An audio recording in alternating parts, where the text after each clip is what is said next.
আসসালামু আলাইকুম। কী অবস্থা সবার? ডায়ালবের পক্ষ থেকে জানাই স্বাগতম। তো আজকের এই ভিডিওতে আমি দেখাবো কিভাবে আপনি আপনার ডায়াগনস্টিক সেন্টারের ইনকাম স্টেটমেন্ট চেক করবেন, ডেট ওয়াইজ এবং ইউজার ওয়াইজও চেক করতে পারবেন। তো এর জন্য প্রথমে আমি চলে আসবো রিসিপশন বিলিং থেকে এখানে ইনকাম স্টেটমেন্টে চলে আসবো। ইনকাম স্টেটমেন্টে আসার পর এখান থেকে গেট রিপোর্টে ক্লিক করব।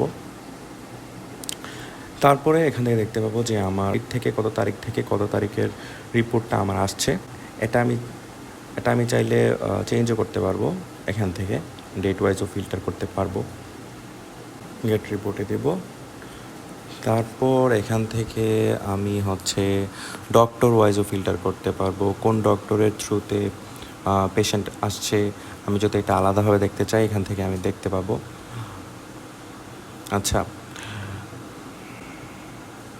এখান থেকে মার্কেটারও দেখতে পারবো। মার্কেটারকে আলাদাভাবে ফিল্টার করে মার্কেটারের থ্রুতে কোন পেশেন্ট আসছে ওইটাও দেখতে পারবো। এখান থেকে ডিউ লিস্ট আলাদাভাবে দেখতে পারবো, পেড লিস্টও দেখতে পারবো। আমার ডিউতে এখন বর্তমানে কোনো লিস্ট নেই।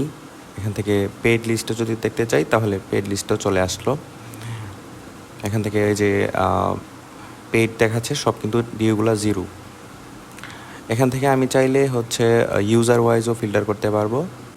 তারপর আমি যদি চাই যে এটাকে রিএডিট করার জন্যে আমি পেন আইকনে ক্লিক করার পর আমি এখানে চলে আসব আমাদের ইনভয়েসে। এখান থেকে আমি চাইলে নাম, বয়স, জেন্ডার, নাম্বার এটসেট্রা আমি চাইলে রিএডিট করতে পারবো। এবং ডিসকাউন্ট যদি দিতে চাই তাহলে ডিসকাউন্টও দিতে পারবো। এখানে জাস্ট আপডেটে ক্লিক করব। ডিসকাউন্ট দেওয়ার পর এখানে আপডেটে ক্লিক করব। আমাদের এটা হয়ে যাবে, আমাদের এটা আপডেট হয়ে যাবে। এখানে আমি দেখতে পাচ্ছি যে সাদিয়া ছিল, সাদিয়া থেকে এখন রানা হয়ে গেছে। আমরা আপডেট করেছি একটু আগে, ডিসকাউন্ট 10% দিয়েছি।